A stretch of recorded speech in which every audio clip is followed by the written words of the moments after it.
placebo domino in regione vivorum, o agradaré al Señor en la tierra de los vivientes. Es la traducción en latín del Salmo 116:9, en la Vulgata latina, una de las traducciones más antiguas de la Biblia.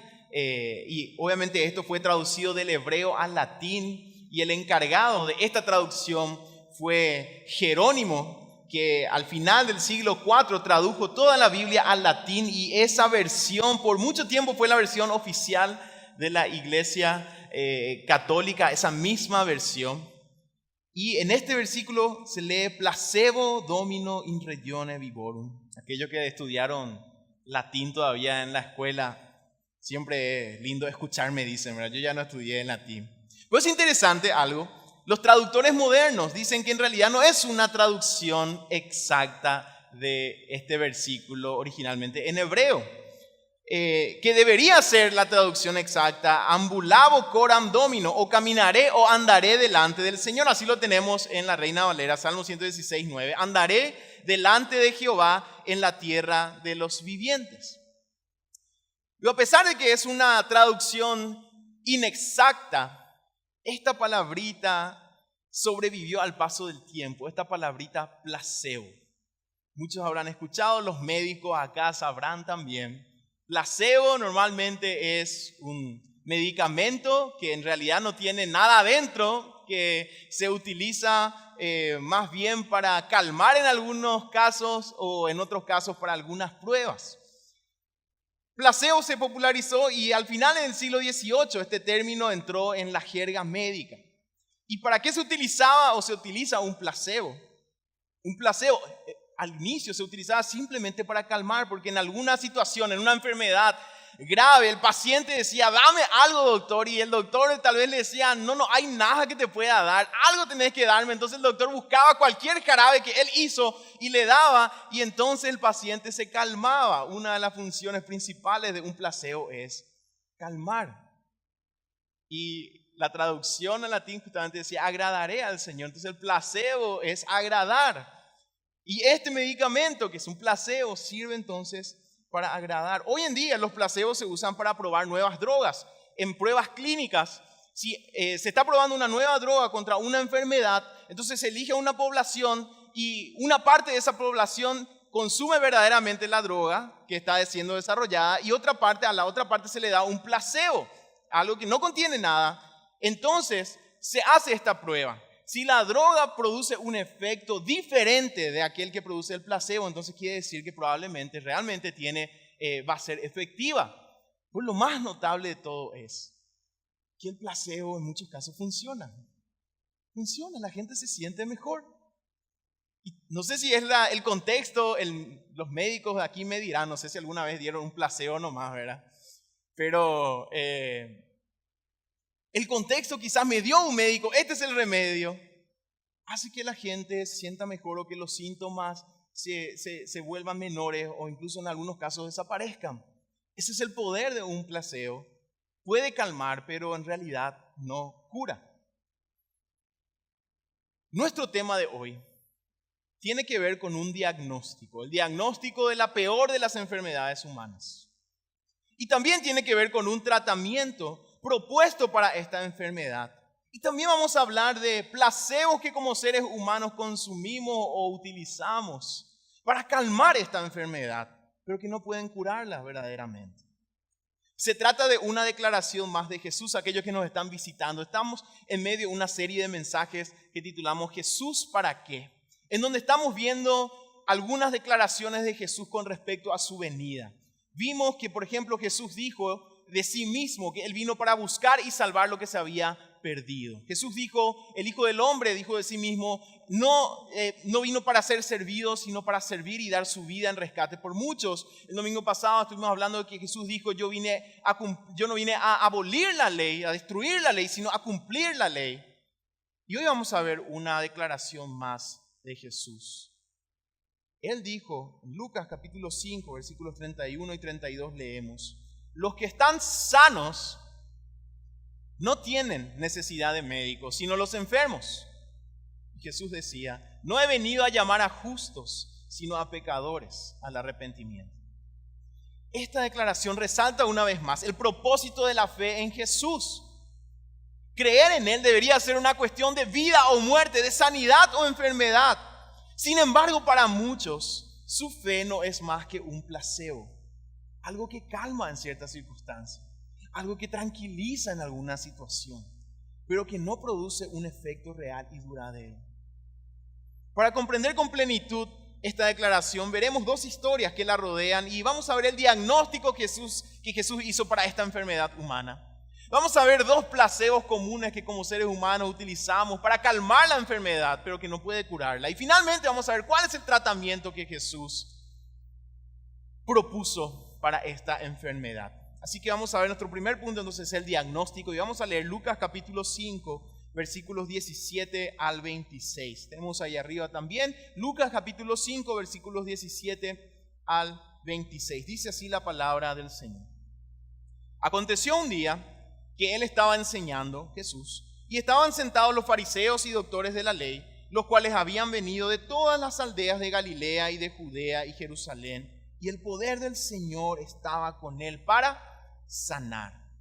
Y sucedió que unos hombres que traían en un lecho a un hombre que estaba paralítico, procuraban llevarle adentro y ponerle delante de él. Pero no hallando cómo hacerlo a causa de la multitud, subieron encima de la casa y por el tejado le bajaron con el lecho, poniéndole en medio delante de Jesús. Y al ver él la fe de ellos, le dijo: hombre, tus pecados te son perdonados. Entonces los escribas y los fariseos comenzaron a cavilar diciendo: ¿quién es este que habla blasfemias? ¿Quién puede perdonar pecados sino solo Dios? Jesús, entonces, conociendo los pensamientos de ellos, respondió, les dijo: ¿qué caviláis en vuestros corazones? ¿Qué es más fácil decir, decía Jesús, tus pecados te son perdonados, o decir, levántate y anda? Pues para que sepáis que el Hijo del Hombre tiene potestad en la tierra para perdonar pecados, dijo al paralítico: a ti te digo, levántate, toma tu lecho y vete a tu casa. Al instante, levantándose en presencia de ellos y tomando el lecho en que estaba acostado, se fue a su casa glorificando a Dios. Y todos, sobrecogidos de asombro, glorificaban a Dios, y llenos de temor decían: hoy hemos visto maravillas. Y leemos la palabra de Dios. Vivimos en un tiempo en donde si preguntásemos a cualquiera que resuma lo que más anhela y desea en la vida, probablemente escucharíamos: quiero ser feliz. Es todo lo que quiero. Yo quiero ser feliz. Y normalmente, hoy en día, ser feliz significa o se traduce en: quiero una buena vida. Si me preguntas cuál es el anhelo más profundo de mi corazón, quiero ser feliz, quiero una buena vida. Y tener una buena vida normalmente se traduce en seguridad económica, estabilidad económica, una buena familia y también una buena salud. Tener una buena vida, eso quiero. Quiero tener estabilidad económica, una buena familia y salud. Y de estas últimas tres cosas, quizás la salud sea el elemento que más afecta a ese proyecto de una buena vida. En lo económico, muchos podrían decir, se puede aguantar por mucho tiempo y tarde o temprano podemos salir de una situación de una crisis económica. Lo de la familia, muchos encuentran alternativas, buscan amigos, viajan, tal vez no tengo una familia todavía, pero hay alternativas. Pero recibir el diagnóstico de una enfermedad terminal o incurable cambia completamente la perspectiva. Podemos mencionar los distintos tipos de cáncer, por ejemplo, problemas cardíacos, algunos problemas como la esclerosis, las enfermedades congénitas o neurológicas. También podemos mencionar las secuelas físicas o neurológicas de algún accidente o algún derrame. Quizás solamente escuchar alguna de estas cosas te haga temblar el corazón de miedo. A vos que estás todavía con el proyecto de una buena vida, escuchar alguna de estas cosas parece que nos hacen erizar la piel. Si nos pasa a nosotros o a alguno de nuestros seres queridos. En esencia, lo que producen estas enfermedades tan graves es poner una etiqueta a la persona, que la diferencia de los sanos. Tener o contraer una enfermedad de este tipo te pone esa etiqueta de enfermo, que ya no probablemente va a poder alcanzar ese deseo de la buena vida. Pone una etiqueta a aquellos que ya no tienen el futuro que los demás tienen, que ya no podrán alcanzar ese deseo de buena vida que los demás, los sanos, todavía pueden alcanzar. Y es en esta circunstancia en donde se busca desesperadamente una cura. Pero en realidad lo que más se busca es volver al camino de los sanos. No es tanto la enfermedad el problema, sino que esa enfermedad truncó ese proyecto de una buena vida. La posibilidad de retomar ese sueño es lo que se busca. Y esto lleva muchas veces a las personas a buscar ayuda en cualquier parte. No sé si recuerdan, creo que fue el año pasado o antepasado ya que salió no sé si era médico o pseudo médico brasilero que hacia Ciudad del Este, él prometía curar el cáncer a toda costa. De esa manera estafó a muchísimas personas. Y uno podría decir, qué increíble, ¿cómo alguien puede ir a confiar en una persona así? Pero estar en esa circunstancia realmente mueve a la gente a buscar cualquier tipo de cura como para volver a ese camino de los sanos. En el relato de Lucas, algunos amigos traen a un paralítico a Jesús. Según muchos comentaristas, esta palabra paralítico no era una parálisis parcial, sino prácticamente este hombre estaba teniendo una enfermedad terminal, una parálisis que estaba agarrándole todo el cuerpo. Jesús era su última esperanza. Habían escuchado que Jesús sanaba, entonces ellos llevaron a su amigo que no podía moverse por sí solo a Jesús, su última esperanza. ¿Y cuál fue la reacción de Jesús? Jesús le dice en primer lugar, tus pecados te son perdonados.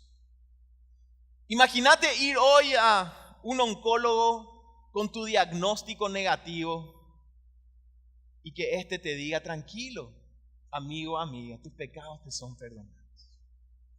Imagínate ir a ese neurólogo de renombre con el problema incurable que tenés y que te diga, tranquilo, tus pecados te son perdonados.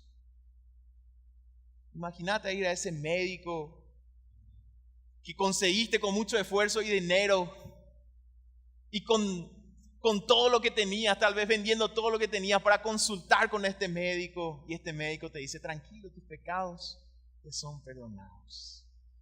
¿Cómo nos sentiríamos? ¿Acaso hay algo más grave que una enfermedad terminal? Podemos preguntarnos. ¿Existe algo peor que la situación de una persona que solo tiene pocos días de vida? Y Jesús responde, sí. La situación de pecado es peor. Lo primero que Jesús le dijo a este hombre, tus pecados te son perdonados. La respuesta de Jesús nos muestra aquello que a simple vista nos es imposible ver. Nos muestra la perspectiva divina de nuestra condición y la que más nos cuesta aceptar. Lo más grave en el ser humano es su separación de Dios, su situación de pecado. Este es el diagnóstico primero de Jesús. Jesús sanaba y Jesús sanó a miles. Pero aquí Él antepuso la situación espiritual de este hombre a su situación de salud. Aunque era probablemente una situación terminal, Él le dice lo que más necesitaba escuchar y lo principal que necesitaba, que sus pecados sean perdonados. Pero nos cuesta aceptar esto. Normalmente elegimos vivir con placebos que calman nuestra situación espiritual, pero que no tratan a fondo nuestra situación espiritual. Y vamos a ver ahora dos placebos normalmente que nosotros tenemos en la vida. Y el primero ya lo había mencionado, ese sueño de la buena vida. La buena vida. Nadie tenía problemas con ver un milagro de sanidad, pero se escandalizaron con la declaración de perdón de pecados de Jesús. Nadie estaba preocupado por la situación de pecado de este hombre. Se escandalizaron porque Jesús, siendo hombre, se ponía en el lugar de Dios. Los fariseos y escribas comenzaron a murmurar diciendo, ¿quién se cree este? Nadie estaba mirando lo que Jesús vio en este hombre, que necesitaba el perdón de sus pecados. Ese sueño de la buena vida se convierte muchas veces en un placebo. porque tenemos todavía la posibilidad de alcanzar nuestros sueños, tener esa buena vida, ser felices. Nos calma por un tiempo, pero esconde también nuestra mayor necesidad, que es tener paz con Dios, tratar nuestra situación espiritual. En esta circunstancia es como si Jesús dijera, ¿qué es más importante, el perdón de pecados o la sanidad del cuerpo? Y Jesús decía, solo para que sepan que el pecado es aún más grave que esta enfermedad, y para que sepan que yo he venido a traer perdón de pecados, le digo a este hombre, levántate y anda. A veces, cuando Dios nos toca la salud, realmente se convierte en una bendición. Es difícil, es duro, pero una bendición. ¿Por qué una bendición? Porque en muchas circunstancias es la única manera de ver nuestra mayor necesidad. De dejar de vivir con ese placebo de la buena vida. Cuando nuestro sueño de la buena vida se trunca, comenzamos a ver adentro y nos damos cuenta que necesitamos a Dios. C.S. Lewis, el famoso escritor británico, escribió lo siguiente: Dios nos susurra en nuestros placeres, nos habla en nuestras conciencias y nos grita en nuestros dolores. Es su megáfono para levantar a un mundo sordo. Mientras tenemos ese proyecto de la buena vida y tenemos la fuerza y vemos que vamos avanzando, para muchos esto es un placebo que nos impide ver nuestra necesidad espiritual. Todos esperaban ver la sanidad. Jesús vio su circunstancia espiritual y le dice, no, es ese pecado lo que primero tiene que ser tratado. Los pecados te son perdonados. Y hay un segundo placebo que como seres humanos también utilizamos para esconder esa necesidad que tenemos. Y vamos a leer el resto de nuestro pasaje en Lucas capítulo 5, versículo 27 y 32. Este es el placebo de la religiosidad. Lucas capítulo 5, versículo 27 a 32. Dice así: después de estas cosas, esto es inmediatamente después de la sanidad del paralítico, salió y vio a un publicano llamado Leví sentado al banco de los tributos públicos y le dijo, sígueme. Y dejándolo todo, se levantó y le siguió. Y Leví le hizo gran banquete en su casa, y había mucha compañía de publicanos y de otros que estaban a la mesa con ellos. Y los escribas y los fariseos, una vez más, murmuraban contra los discípulos diciendo, ¿por qué coméis y bebéis con publicanos y pecadores? Y respondiendo Jesús les dijo, está en nuestro texto, los que están sanos no tienen necesidad de médicos, sino los enfermos. No he venido a llamar a justos, sino a pecadores al arrepentimiento. La religiosidad es también un placebo que impide notar nuestra enfermedad. Los religiosos piensan que están tan bien que no necesitan sanidad. Sí estaban los fariseos y los escribas, criticando a Jesús porque se juntaba con los enfermos, sin que ellos pudieran ver que ellos también estaban enfermos y necesitaban sanidad. La religión no nos va a sanar, nos puede hacer sentir bien. Somos religiosos, somos buenos, miramos a los demás y decimos, qué pena que me dan estos que están afuera, por cómo están viviendo, qué pena. Pero la religión nos salva. La religión no es más que un placebo que calma esa necesidad que realmente tenemos, que es tener paz con Dios. Y ahora vamos a ver cuál es el tratamiento que Jesús propuso. Él dijo, no he venido a llamar a justos, sino a pecadores al arrepentimiento. La única solución para nuestra mayor enfermedad es esta, el arrepentimiento. Con frecuencia escuchamos la frase, Jesús ama a todos sin distinción. Y es cierto. Pero podríamos decir también, Jesús llama a todos al arrepentimiento sin distinción. El amor de Dios incluye esto, su llamada al arrepentimiento. ¿Qué significa arrepentimiento? En nuestro contexto, en primer lugar podemos decir, reconocer la enfermedad. Somos pecadores. No importa que seas religioso o no seas religioso, ser pecador significa que estás lejos de Dios y que necesitas de Él. Arrepentimiento en primer lugar significa reconocer esto. Nos cuesta reconocer esto. Nos cuesta reconocer nuestra necesidad de Dios. Así como a veces también nos cuesta ir al médico porque no, es un dolor, nomás ya me va a pasar, ¿verdad? ya me pasó, ya sé lo que tomar, ya sé lo que me va a decir el médico. Arrepentimiento es reconocer nuestra necesidad. No estamos sanos, estamos enfermos, necesitamos de Dios. En segundo lugar, es estar dispuestos a ponernos en las manos del médico. Muchos de nosotros somos siempre cara dura, ¿verdad? El médico nos dice, tenés que hacer esto y aquello, y no, ¿qué él va a saber? Lo decimos, ¿verdad? Hay algunos varones que suelen ser así, ¿verdad? En lo espiritual, a veces somos así también. El Señor nos dice, vení, arrepentite, deja eso que estás haciendo, vení a mí, dice el Señor, y nosotros decimos, no, yo sé, cuando sea el momento me voy a ir. Yo sé luego qué tengo que tomar, yo sé qué tengo que hacer. A veces hoy en día esperamos meses para conseguir consulta con un médico. Sin embargo, Jesús está dispuesto a atendernos pronto. Arrepentimiento es estar dispuesto a escucharle a Él. Y finalmente, arrepentimiento es obedecer a lo que el Señor nos dice. Decirle al Señor, sea tu voluntad hecha en mi vida. Yo ya no tengo el control, Señor. Vos tenés el control. Yo ya no voy a seguir mi camino. Va a ser tu camino, Señor. Esto es arrepentimiento. Jesús decía, yo vine a llamar, no a los justos, no a los sanos. Y no es que estaba diciendo, sí, ustedes fariseos son justos, son sanos, yo no vengo por ustedes. No, ellos también necesitaban, solo que por su orgullo no querían reconocer esto. Y Jesús dijo, yo vine a los enfermos, a los pecadores, a darles este tratamiento, el arrepentimiento. Que dejen su voluntad para hacer la voluntad de Dios. Para terminar, quiero leer Hechos capítulo 3, versículos 19 al 20. Fue un mensaje, uno de los primeros mensajes predicados por los apóstoles. Predicados particularmente a los judíos en Jerusalén. Dice así el texto, así que arrepentíos y convertíos. ¿Para qué? Para que sean borrados vuestros pecados y para que vengan de la presencia del Señor tiempos de refrigerio. Y Él envía a Jesucristo que os fue antes anunciado. Interesante. Estamos viendo que el pecado es una enfermedad.